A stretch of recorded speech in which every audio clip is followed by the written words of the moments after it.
Hello friends, good morning. कैसे हैं आप लोग? सब लोग अच्छे होंगे। प्रीवियस लेक्चर में हम बात कर रहे थे, मराठों के छत्रपति और पेशवाओं की बात की थी हमने। तो कुछ पेशवाओं के बारे में डिस्कस करना रह गया था, आज की क्लास में हम करेंगे और प्रशासन देखेंगे। हालांकि मराठा प्रशासन में शिवाजी के समय केंद्रीय प्रशासन और प्रांतीय प्रशासन की बात की थी हमने, न्याय व्यवस्था की बात की थी। आज राजस्व व्यवस्था की बात करेंगे, सैन्य संगठन की बात करेंगे। ठीक है, तो चलिए शुरू करते हैं आज क्लास। तो नेक्स्ट जो पेशवा बचे थे हमारे, नारायण राव की बात करेंगे। नारायण राव 1772 से 1773 तक क्या है, यानी कि 1-2 साल मराठा पेशवा रहते हैं।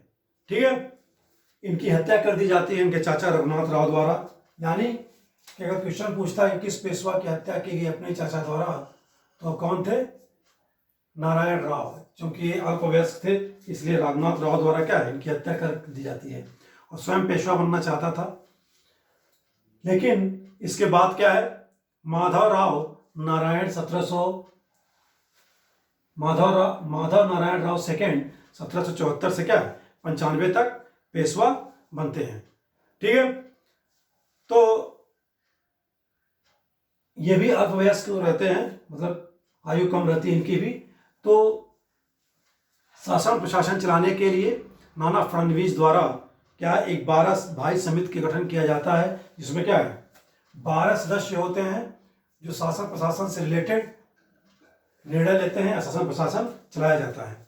हालांकि माधव राव नारायण सेकेंड द्वारा भी क्या है 1795 में आत्महत्या कर ली जाती है, सुसाइड कर लिया जाता है। क्यों?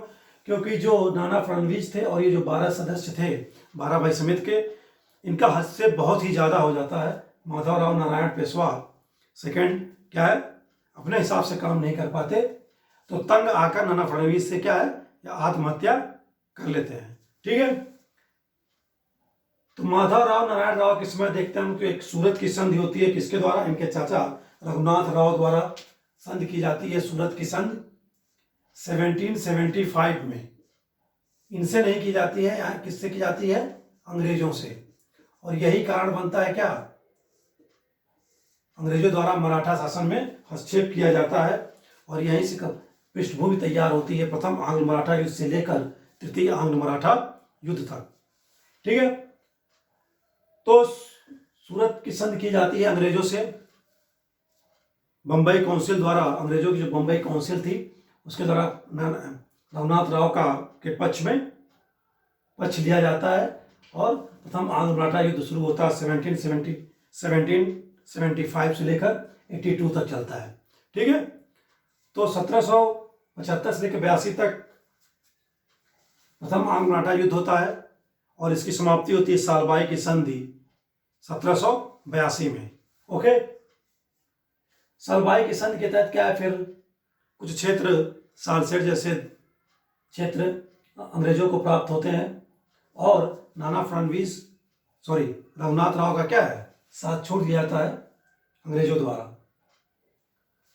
और भी बहुत सारे प्रोविजंस थे, उसको बाद में देखेंगे। तो सालबाई की संधि के तहत क्या प्रथम आंग्ल मराठा युद्ध की समाप्ति होती है। अब नेक्स्ट जो बात करें हम किसकी, बाजीराव द्वितीय की। बाजीराव द्वितीय 1795 से लेकर मराठा साम्राज्य के अंत तक या मराठा संघ के अंत तक पेशवा रहते हैं, 1818 तक। ठीक है, तो बाजीराव द्वितीय द्वारा अंग्रेजों से बसीन की संधि की जाती है। किसके साथ? अंग्रेजों के साथ।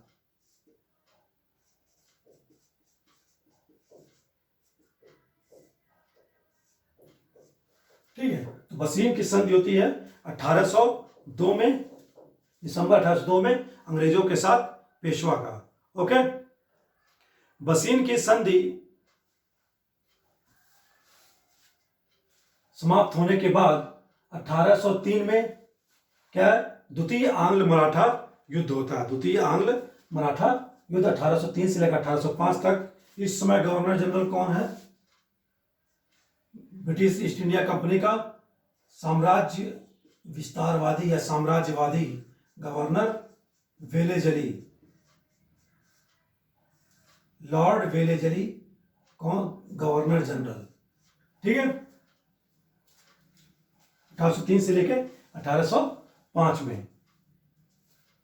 तृतीय आंग्ल मराठा युद्ध भी क्या है? बाजीराव द्वितीय के समय ही होता है, 1817 से 18। इसके समय कौन द्वितीय आंग्ल मराठा युद्ध के समय कौन गवर्नर जनरल है? Lord Hastings. एक वॉरेन हेस्टिंग्स भी थे, वो पिंडारियों का दमन करते करते लॉर्ड हेस्टिंग कहां पहुंच जाते हैं? मराठा साम्राज्य में। और क्या है, वहीं शुरू होता क्या? तृतीय आंग्ल मराठा युद्ध। ओके,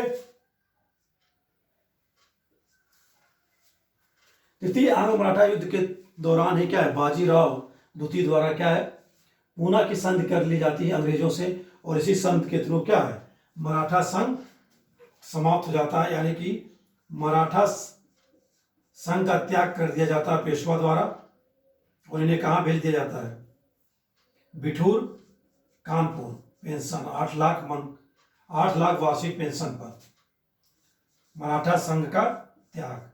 यानी 1818 में क्या है, 1818 तक मराठा संघ समाप्त हो जाता है, और मराठा राज्य को या पूरे महाराष्ट्र को और या साउथ में कोल्हापुर तक, ठीक है, उसको मिला लिया जाता है अंग्रेजी साम्राज्य में। तो इस तरह बाजीराव द्वितीय के समय 1817 में पूना संधि के तहत मराठा संघ समाप्त हो जाता है, या बाजीराव द्वारा मराठा संघ का त्याग कर दिया जाता है। ठीक है, तो ये 2-3 पेशवा जो प्रीवियस क्लास में डिस्कस नहीं कर पाए थे, इस क्लास में डिस्कस कर लिया हमने।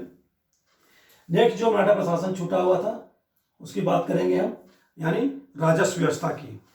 तो शिवाजी प्रशासन के समय जब हम बात कर रहे थे, राजस्व व्यवस्था की बात की थी। राजस्व व्यवस्था मेनली भू राजस्व ही था, जो कर प्राप्त होते थे मेनली क्या था, भू राजस्व से। और यह भू राजस्व कितना था? 33% से लेकर 40% तक। ठीक है, तो भू राजस्व की जो प्राप्ति होती थी 33% से लेकर 40% तक ये टैक्स लगते थे। इसी क्रम में नेक्स्ट जो वतनदार है, वतनदार क्या था? वतनदार कर मुक्त भूमि थी। वह भूमि जो क्या है, टैक्स से फ्री थी, मुक्त थी, उसे क्या कहते थे? वतनदार। ठीक है, और मराठा प्रशासन की सबसे बड़ी बात करें राजस्व व्यवस्था में, तो चौथ और सर देशमुखी का नाम आता है, जो हम लोग बार बार पढ़ते हैं या देखते हैं। चौथ क्या होता है? चौथ का अर्थ ही होता है क्या? 1/4, अर्थात आपको अपने भू राजस्व का क्या है, या अपनी वार्षिक आय का 1/4 भाग क्या है, मराठों को देना होगा। और क्यों देना होगा? यह पड़ोसी राज्यों से लिया जाता था, जो बगल के राज्य हैं उनकी सुरक्षा का वचन दिया जाता था कि मराठा राज्य क्या है, आपके राज्य की सुरक्षा करेंगे, कोई भी वायु आक्रमण होता है तो सुरक्षा तो करेंगे ही करेंगे, हम भी आक्रमण नहीं करेंगे आपके ऊपर। ठीक है, मतलब हमारे भी आक्रमण से बचने के लिए क्या है, आपको चौथ देना होगा 1/4, जो आपका वार्षिक आय है। ठीक है, तो चौथ में 2 बातें हैं, पड़ोसी राज्यों के लिए कि किसी वायु आक्रमण होता तो उसकी सुरक्षा दी जाती थी, और अपने द्वारा किए गए आक्रमण से भी क्या है, सुरक्षा थी। ठीक है, और चौथ की वसूली जो करता था अधिकारी, उसको कहते थे क्या? काम विषदार। ठीक है, तो चौथ की वसूली किस अधिकारी द्वारा की जाती थी? काम विषदार द्वारा। और सबसे पहले मराठा शासकों द्वारा क्या है, पहला जो चौथ वसूला गया वह बीजापुर से वसूला गया। रीजन भी है इसका बीजापुर से, क्योंकि साउथ में ही क्या है, मराठों का उत्थान शुरू हुआ था, बीजापुर से ही उनके क्षेत्रों पर बार बार आक्रमण करते थे। तो सबसे पहले चौथ जो वसूला गया बीजापुर से। नेक्स्ट जो राजस्व प्रशासन से रिलेटेड फेमस फैक्ट है वह क्या है, सर देशमुखी। सर देशमुखी जो है, मूल मराठा शासन से टैक्स नहीं लिया जाता था, ये भी क्या है, विजित क्षेत्रों से लिया जाता था, जिनको क्या है, मराठा साम्राज्य में मिलाया गया है। तो विजित क्षेत्रों से लिया जाता था, यानी कि पूरी आय का, उनके पूरी आय का जो वार्षिक आय है उसका 10%, यानी 1/10। और इसकी जो वसूली करने के लिए अधिकारी की नियुक्ति की गई थी वह कौन था? कुमास्ता। उसका नाम था कुमास्ता। तो कुमास्ता अधिकारी कौन था? सर देशमुखी का वसूली करने वाला। ठीक है। नेक्स्ट बात करेंगे हम मुकासा प्रथा। मुकासा प्रथा भूमि अनुदान से संबंधित है। तो यह प्रथा किससे संबंधित है? मुकासा भूमि अनुदान, जो भूमि अनुदान दी जाती थी वह मुकासा प्रथा के थ्रू ही दी जाती थी। ठीक है। नेक्स्ट दो अतिरिक्त कर बात करेंगे हम क्या? उपकरों की। मिरास पट्टी भी उपकर था और सिंहासन पट्टी भी क्या था? उपकर था। अगर एग्जामिनेशन क्वेश्चन पूछता है मिरास पट्टी क्या है मराठा प्रशासन में, तो एक प्रकार का क्या है? उपकर है। ठीक है। और सिंहासन पट्टी भी क्या है? उपकर है। अन्य करों की अगर हम बात करें, मामलात और खानदानी कर। ठीक है। तो मामलात और खानदानी कर क्या थे? ये राजपूत घरानों से लिया जाता था, मेनली राजस्थान से। जो राजस्थान में जो राजपूत घराने थे उनसे लिया जाता था मामलात और खानदानी कर। फेमस कर एक और क्या है? पद्दाम कर। पद्दाम कर मराठों ने लगाया था विधवा पुनर्विवाह पर। ठीक है। वे विधवाएं जो दोबारा शादी करती थी उन पर टैक्स था। ठीक है। नेक्स्ट है पाल पट्टी कर। पाल पट्टी कर पिंडारियों द्वारा दिया जाता था मराठा साम्राज्य में रहने पर 25%। ठीक है। तो पिंडारी कौन थे? पिंडारी में विभिन्न धर्म के लोग आते थे, जात के लोग आते थे। ठीक है। ये लूटपाट करते थे, तो उन्हीं से क्या है? पाल पट्टी कर लिया जाता था पिंडारियों से 25%। तो ये हो गई हमारी राजस्व व्यवस्था से रिलेटेड। हालांकि जागीरदारी और जमींदारी व्यवस्था को मराठा प्रशासन में बढ़ावा नहीं दिया गया। ठीक है।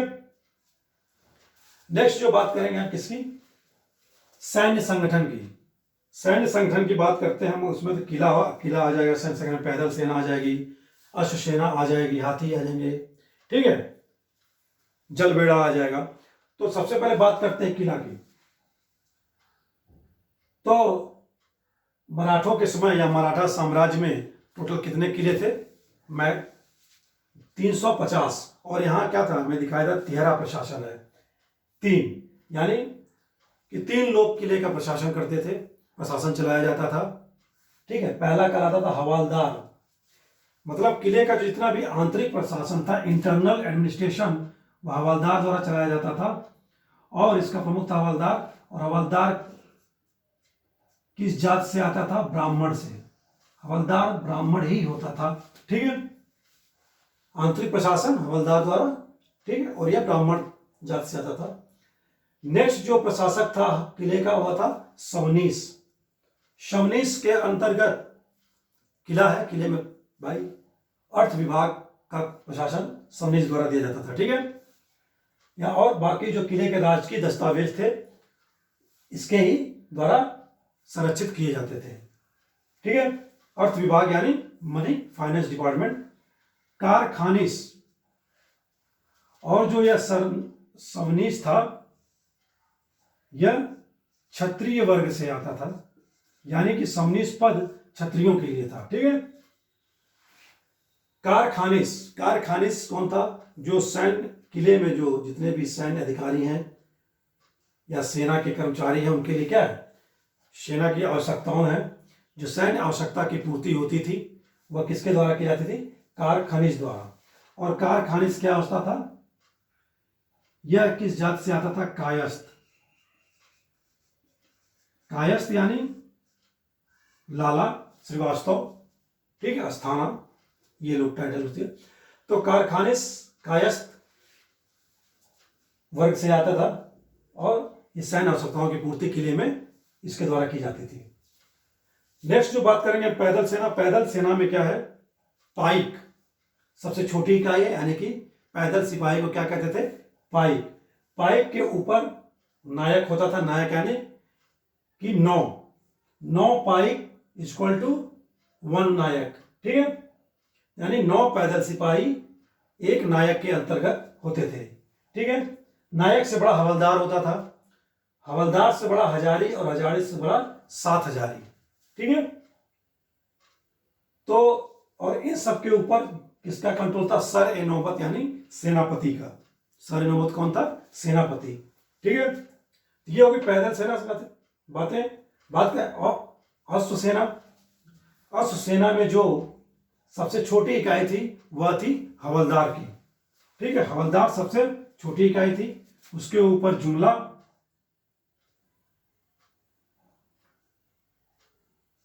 फिर जुमला के ऊपर जुमलादार, फिर हजारी और 5 हजारी। यानी अश्व सेना मैक्सिमम 5,000 तक और पैदल सेना क्या है? मैक्सिमम 7,000 तक। ठीक है, नेक्स्ट बात करेंगे हम बरगीर। बरगीर कौन थे? बरगीर जो थे नियमित राजकीय घुड़सवार थे, यानी वह घुड़सवार जिनकी भर्ती राज्य की तरफ से की जाती थी, यानी सरकारी आदमी थे, ये राज्य सेवा से रिलेटेड थे और इन्हें नकद वेतन प्राप्त होता था। ठीक है, बरगीर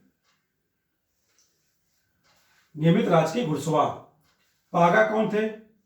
पागा जो थे शाही घुड़सवार थे और ये सुरक्षा कर्मी थे शिवाजी के या अन्य छत्रपति के, ठीक, या पेशवा के, जो इनके अगल बगल क्या है चलते थे।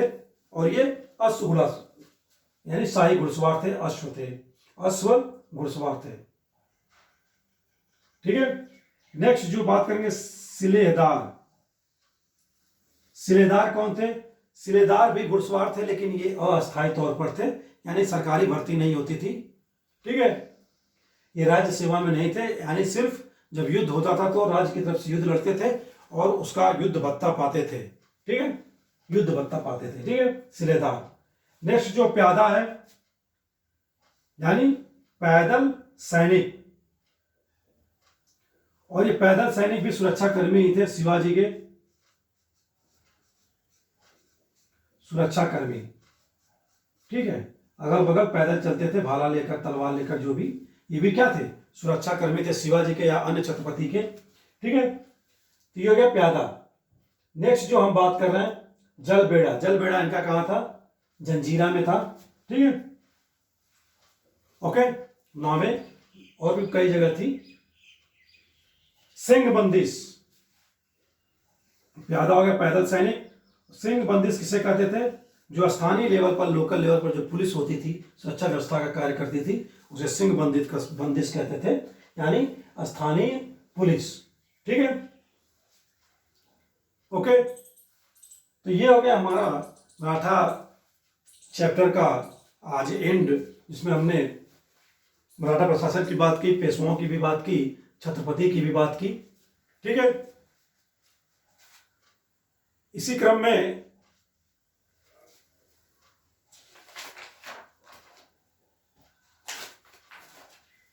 हम बात करेंगे, नेक्स्ट हम चैप्टर बात करेंगे किसकी?